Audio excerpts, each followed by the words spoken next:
احتشام صاحب اسلام آباد میں کیا خبریں ہیں اس جنگ کو لے کے؟ چونکہ ابھی ہم دیکھ رہے ہیں کہ اوبویسلی حالات خراب ہوئے ہیں تو وہاں سے پاکستان کو بھی بڑا خطرہ لاحق ہے.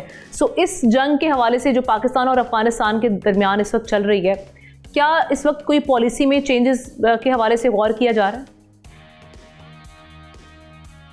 دیکھیں، ہم نے ایک بات تو انٹرنیشنل میڈیا نے بھی ثابت کر دی ہے، اور اس ریجن میں جو ہمارے ممالک ہیں ان کی اگر آپ رپورٹنگ دیکھیں انکلوڈنگ ہندوستان کے جو چند ایک کے علاوہ جو بہت ہی ان کا ساتھ دیتے ہیں، تو یہ بات ثابت کر رہے ہیں کہ کیونکہ اب ایک باقاعدہ افغانستان کی کوئی فوج تو ہے نہیں ہے لڑنے کے لیے، وہ گریلا وارفیئر میں حملے کرتے ہیں، بھاگ جاتے ہیں. یہاں پہ ان کو پہلی دفعہ سمجھ آئی، اور یہ بات بڑی سگنیفیکنٹ ہے ہم نا کہ یہ 51 چیک پوسٹ پہ ایک وقت ان کی طرف سے حملہ کرنا، اور اس کی ٹائمنگ جو بار بار بات آتی ہے کہ مودی بیٹھا ہوا اسرائیل میں جب یہ ہوا تھا، تو یہ تو لگتا ہے کہ بڑا ویل تھاٹ آؤٹ ایک اسٹریٹجی پلان کر کے پیسہ دے کے اسلحہ دے کے ان سے کروایا گیا. لیکن وہ تو انہوں نے کروا دیا، خود تو نہیں تھے موجود. اس کے بعد پھر تو ان کو مار لگی ہے، اور جو برے حالات ہوئے ہیں 2 دفعہ تو انہوں نے مختلف حوالوں سے کہا ہے کہ یہ جنگ بند کر دی جائے، لیکن پاکستان نے کہا نہیں.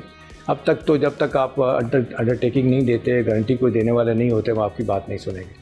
تو وہاں تو ان کو ایک بڑی صورتحال وہاں پہ خراب ہے. ظاہر شاید زیادہ جانتے ہیں وہاں پاس بیٹھے ہوئے ہیں کہ وہاں پہ اس وقت جو حملے کیے گئے ان کے، اس کے بعد تتر بتر ہو رہے ہیں. ان کی جس طریقے سے مختلف گروپس ہیں وہ بھاگ رہے ہیں رائٹ لیفٹ، اور پھر نئے الائنس بنانے کی بات ہو رہی ہے. اب تو اوپنلی لوگوں نے وہاں کہنا شروع کر دیا ہم نا کہ اب یہ وہاں پہ بھی ایک رجیم چینج کا وقت آ گیا ہے. یہ جو انہوں نے وعدے کیے تھے 2021 دوحہ میں کہ جی ہم ایک انکلوسیو گورنمنٹ بنائیں گے، ابھی 5واں سال جا رہا ہے، ابھی تک وہ آپ دیکھ لیں انٹرم سیٹ اپ وہاں پہ چل رہا ہے. پھر انہوں نے کسی کے ساتھ بنا کے نہیں رکھی، آپس میں ان کی لڑائیاں، داعش بیچ میں، القاعدہ آ گیا، پھر TTP کے مختلف گروپس ہیں، پھر ان کے درمیان قندھاری گروپ علیحدہ ہے. اس کے بعد آپ دیکھ لیں کابل کا گروپ علیحدہ ہے، پھر تیسرا ایک اور گروپ بیچ میں پیدا ہو گیا.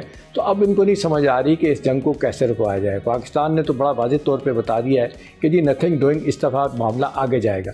دوسری بات ہے جو میرا خیال ہے ہمارے لیے بہت فائدہ مند ثابت ہوئی نا نا، وہ دیکھیں بلومبرگ کی رپورٹ جو ساری دنیا میں آپ کی نظر سے بھی گزری ہوگی. انہوں نے کس طرح بتایا کہ جی اسرائیل میں جا کے جو انہوں نے ان کی حمایت کی ہے، یہ اسرائیل کی ایران کی لڑائی کے معاملے میں، اس سے ان کو بڑا نقصان ہوا ہے، اور ان کی اپنی لیڈرشپ کے اندر اختلافات پیدا ہو گئے ہیں. اور زیادہ کانگریس کے لوگ دیکھنے، ان کے ترجمان نے کہا ہے کہ ہماری تہذیب، ہمارا اثاثہ، یہ موریلٹی سب کو انہوں نے ختم کر دیا لے کے. اور بلومبرگ تو یہ بھی لکھ رہا ہے کہ جی جو کشمیر میں جس طریقے سے شہری آزادیاں ختم ہو رہی ہیں، لوگوں کو مارا جا رہا ہے، ظلم کیا جا رہا ہے، وہ بھی ان کے لیے ایک مشکل بات بن رہی ہے. لیکن ہم نا اب صورتحال یہ ہے کہ ایک طرف پریزیڈنٹ ٹرمپ ہے، ان کو کہا جا رہا ہے اندرونی طور پہ اتنے مسائل ہیں، اس کو سامنے رکھتے ہوئے انہوں نے کہا کہ یہ لڑائی شروع کی جائے. یہ کانسپیریسی تھیوری میں یہ بات آتی ہے. دوسرا یہ بھی آتا ہے کہ نیتن یاہو کے خلاف جس طرح ان کی اپوزیشن ہے، باقی لوگ ہیں، اور ان پہ کرپشن کے مقدمے ہیں، وہ تو چاہتے ہیں فار ایور وار میں رہیں. تو ان دونوں کا انٹرسٹ ہے، اس وقت ان کا بھی یہ انٹرسٹ بن رہا ہے، مودی کا بھی انٹرسٹ ہے. جتنی تیزی کے ساتھ ان پاپولر ہو رہا ہے ہمارے ساتھ جنگ کے بعد بھی، اور ویسے بھی آپ دیکھ لیں کہ لوسٹ ان کی پاپولیرٹی کا گراف آیا ہوا ہے ان کی پارٹی کا، ان کا، اور یہ لگتا نہیں کہ 2027 کا الیکشن جو ہے وہ جیتنے میں کامیاب ہو سکتے ہیں. لہٰذا یہ بھی ہو سکتا ہے کہ انہوں نے ہوا چھیڑا ہو کہ جی ٹھیک ہے ان کے ساتھ مل کے اسرائیل اور کے ساتھ مل کے ہم جنگ کریں، افغانیوں کو سپورٹ کریں، اور نتیجہ تن اپنی پاپولیرٹی کو بحال کرنے کی کوشش کریں. لیکن ایسا نہیں ہو رہا. آخری بات ہم نے اس وقت یہ ہے کہ جو آپ اسلام آباد کا پوچھتی ہیں نا، اسلام آباد میں بڑا ٹھنڈ ماحول ہے.